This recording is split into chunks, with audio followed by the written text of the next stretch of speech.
Good morning everyone. Class 12 CBSE board के सभी विद्यार्थियों का मेरे यूट्यूब पर फिर से एक बार स्वागत है। हम लोगों ने डॉक्टर रघुवीर सहाय द्वारा लिखे गए पाठ कैमरे में बंद अपाहिज को पिछले दिनों पढ़ा है। आज हम लोग इस पाठ से संबंधित प्रश्नोत्तरों पर चर्चा करेंगे।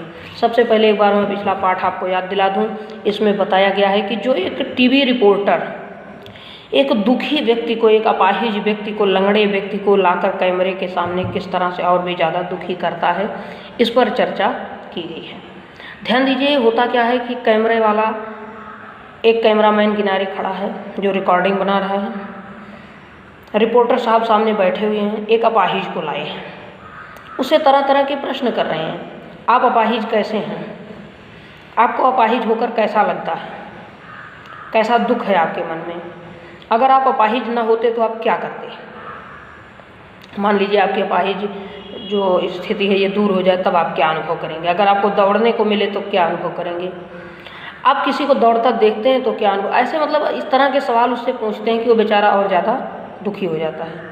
ठीक है, तो कैमरे में बंद अपाहिज कविता में एक यह व्यंग करने का प्रयास किया गया है कि हमारे टेलीविज़न वाले या कोई भी रिपोर्टर, दूसरे लोग जो जिन्होंने दुख नहीं झेला, जैसे कहावत है कि जाके पाँव ना फटी बीमारी सो का जाने पीर पर आई। जिसको कभी खुद चोट नहीं लगी वो दूसरे की चोट को कैसे समझेगा?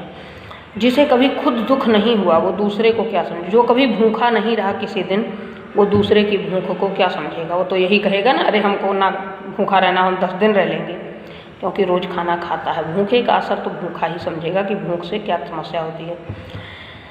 इसी तरह तो यहाँ क्या कहने का तात्पर्य है कि जो रिपोर्टर है, जो इंटरव्यू ले रहा है, वो तो समर्थ है, शक्तिशाली है, सही है, उसके हाथ पैर सलामत हैं।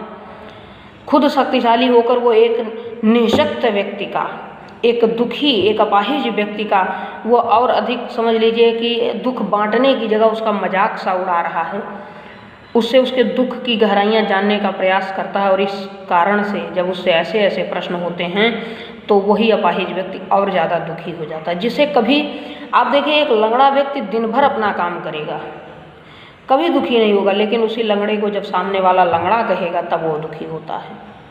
आप देखिए, एक काना व्यक्ति, एक अंधा व्यक्ति कभी कुछ नहीं कहेगा किसी से, जैसे भी चलेगा अपना काम, लेकिन जब उसको अंधा, काना या लूला, लंगड़ा कहकर पुकारेगा तब उसको चिढ़ होती है। आप जानते हो, जब भी आपने देखा होगा कि कोई लंगड़ा के चलता उसको लंगड़ा कह दें, हाथ टूटा हुआ हो तो लूला कह दें, तो वो बहुत ज़ोर से गुस्से में आता है, क्योंकि तब उसको चिढ़ होती है, अंतरात्मा दुखी होती है कि आज मैं इनसे कम हूँ तो इन्हें चिढ़ाने का मौका मिला है। यही चीज़ नहीं करनी चाहिए।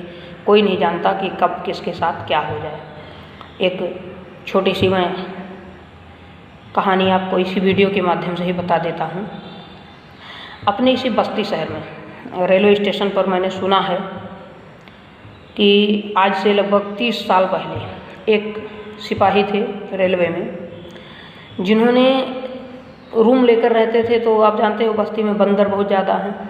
उनके रूम से क्या होता था, एक बंदर बराबर आ जाता था कभी कभी कमरे में खिड़की वगैरह से, तो रोटियां उनकी चुरा लेता था।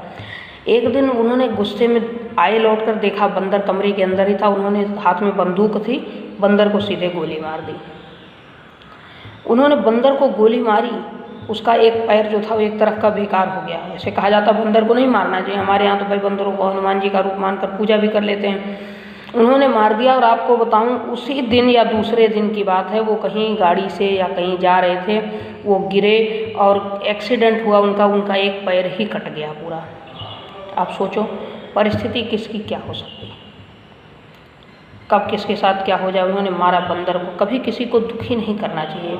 हम किसी को लूला लंगड़ा कहते हैं, हो सकता है कभी वही स्थिति हमारे पास भी आ जाए, हम पर भी गुजरे, हम भी दुखी हों, तो ऐसा नहीं करना चाहिए। चलिए शुरू करते हैं हम लोग। 5 प्रश्न आपको लिखने हैं, मैं आपको 5 प्रश्न बता देता हूँ।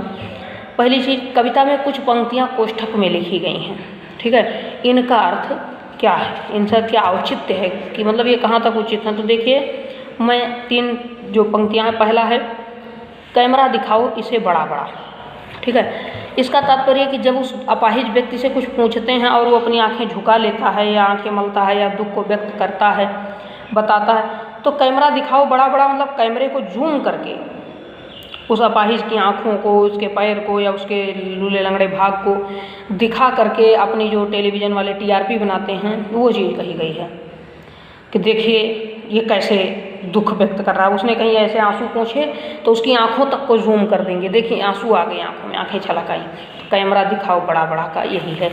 या औचित्य यहाँ यही है कि ये चीज़ें वह कही गई हैं जो कि रिपोर्टर खुद अपने अपाहिज से इंटरव्यू में नहीं बोल रहा है, ये बगल की बात होती है।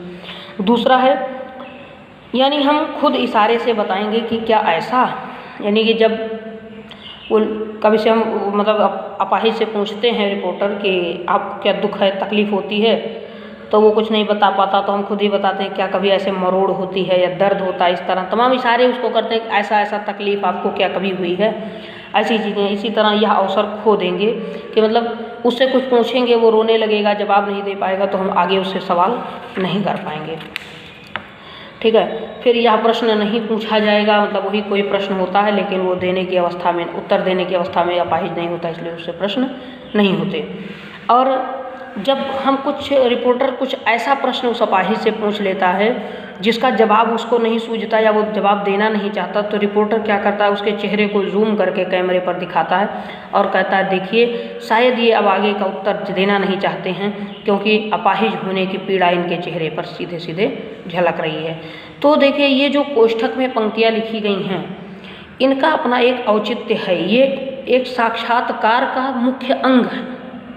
कविता में जो भी हो, कोष्ठक में लिखी गई पंक्तियाँ साक्षात्कार का मुख्य अंग हैं जो कि कैमरामैन को, कैमरा चलाने वाले व्यक्ति को निर्देश के रूप में बताई गई हैं या स्वयं रिपोर्टर जो कि इंटरव्यू ले रहा है, जो साक्षात्कार कर रहा है, उसके बारे में कही गई हैं। दूसरा प्रश्न है, कैमरे में बंद अपाहिज करुणा के मुखौटे में छिपी हुई क्रूरता की कविता है, इस पर विचार कीजिए। सत्य है, आप लिखेंगे इसका उत्तर कि कैमरे में बंद अपाहिज करुणा के रूप में क्रूरता की कविता है, क्योंकि इसमें एक टेलीविज़न पर कार्य करने वाला जो साक्षात्कार लेने वाला व्यक्ति है वो दिखाता तो है कि मैं सामने वाले के दुख को देखकर दुखी हूँ, लेकिन वास्तव में दुखी नहीं होता बल्कि बड़ी क्रूरता से, बड़ी कठोरता से उस दुखी व्यक्ति के दुख की गहराइयों में जाना चाहता है, उसके दुख को कुरेद कुरेद कर उसे और ज़्यादा दुखी करता है। तीसरा प्रश्न कि हम समर्थ शक्तिवान और हम एक दुर्बल को लाएंगे, इसके माध्यम से कवि ने क्या व्यंग किया है। देखिए हम ठीक ठाक आदमी हैं, अच्छे आदमी, सुखी व्यक्ति हैं, हमको इंटरव्यू दिखाना है तो किसी अच्छे आदमी का दिखाएं, समर्थ व्यक्ति। अब हम किसी सुखी व्यक्ति से उसके सुख का, किसी मेहनती व्यक्ति से उसकी मेहनत का राज जानना चाहें तो अच्छा है, लेकिन हम पता चले कि अब हम दोनों आँखों से सारे संसार को देख रहे हैं, हम किसी अंधे को ले आएँ, उससे पूछे तुम्हें अंधा होकर कैसा लगता है, तो ये तो दुखी है, वो दुर्बल है, इसीलिए तो मजाक ही तो उसका हो रहा है। तो ये भी सत्य है कि हम समर्थ हैं, हम शक्तिवान हैं, हम हर, लिखिएगा कि हम हर कार्य को करने में समर्थ हैं, किंतु जब साक्षात्कार या इंटरव्यू लिया जाता है तो टेलीविज़न पर अपने से कमज़ोर एक दुर्बल व्यक्ति को लाकर उसके दुख को जानने का प्रयास करते हैं, उसकी दुखती नसों पर हाथ रखकर उसे और दुखी करने का प्रयास किया जाता है। इस पर व्यंग करते हुए कवि ने कहा कि हम एक दुर्बल को लाएंगे, ठीक है, इतना लिख लीजिएगा। इसके बाद जो आपका चौथा प्रश्न है कि यदि शारीरिक रूप से, प्रश्न पर ध्यान दें, यदि शारीरिक रूप से चुनौती का सामना कर रहे व्यक्ति और दर्शक दोनों एक साथ रोने लगेंगे तो उससे प्रश्नकर्ता का कौन सा उद्देश्य पूरा होगा।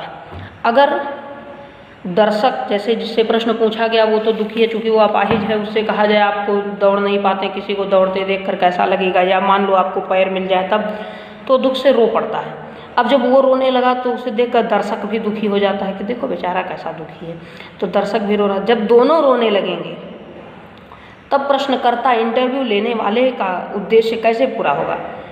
वो जो दिखाना चाहता है जिस दुख को, वही मिल जाएगा उसको, ठीक है। तो जिस अपाहिज के जिस दुख भरी अवस्था को एक साक्षात्कारकर्ता दिखाना चाहता है अपने टेलीविज़न पर, वह उद्देश्य पूरा होगा। तो आप लिखिएगा इसमें कि यदि शारीरिक रूप से चुनौती का सामना कर रहे व्यक्ति और दर्शक एक साथ रोने लगें तो साक्षात्कारकर्ता का वह उद्देश्य पूरा होता है जिसमें वह एक अपाहिज व्यक्ति के दुख भरी अवस्था को सारी दुनिया को दिखाना चाहता है, उसके दुखी दास्तान सुनाना चाहता है, ठीक है। अंतिम प्रश्न है, पर्दे पर वक्त की कीमत है कहकर कवि ने पूरे साक्षात्कार के प्रति अपना नज़रिया किस रूप में रखा है। तो लिखिएगा कि पर्दे पर वक्त की कीमत है, यह कहकर कवि ने पूरे साक्षात्कार के प्रति अपना दृष्टिकोण रखते हुए यह बताया है कि टेलीविज़न पर हर कार्यक्रम को प्रसारित करने का एक निश्चित समय होता है। उतने समय में वो कुछ भी करें, लेकिन दूसरे के समय में वह प्रवेश नहीं करते। यहाँ नज़रिया यह है, हर कार्य का समय पर पालन होना चाहिए, हर काम अपने निश्चित समय पर होना चाहिए। कभी भी कोई भी काम किसी दूसरे कार्य के समय में नहीं करना चाहिए। जो आपके खाने का समय उस टाइम पर खाइए, जब पढ़ने का समय है तो पढ़िए, सोने का समय है सोइए, खेलने का समय खेलिए, जब कहीं जाना आना हो तो आप जाइए आइए, लेकिन आप कभी भी एक काम को दूसरे काम के समय पर नहीं करेंगे। ठीक है, तो यहाँ आकर ये पांचों प्रश्न आपके पूरे हो जाते हैं। अब देखिए इसके बाद पांचवा पाठ आपका आता है गजानन माधव मुक्ति बोध का। तो मैं आपको बता दूं कि ये पाठ आपका जो है हम लोग कल से अगले वीडियो में पढ़ेंगे। अभी इसको जो प्रश्नोत्तर बताएंगे आप लोग पढ़ लीजिए, इसको लिख लीजिएगा, जहाँ समस्या होगी एक बार फिर से मुझसे पूछते रहिएगा। पढ़ते रहिए, धन्यवाद।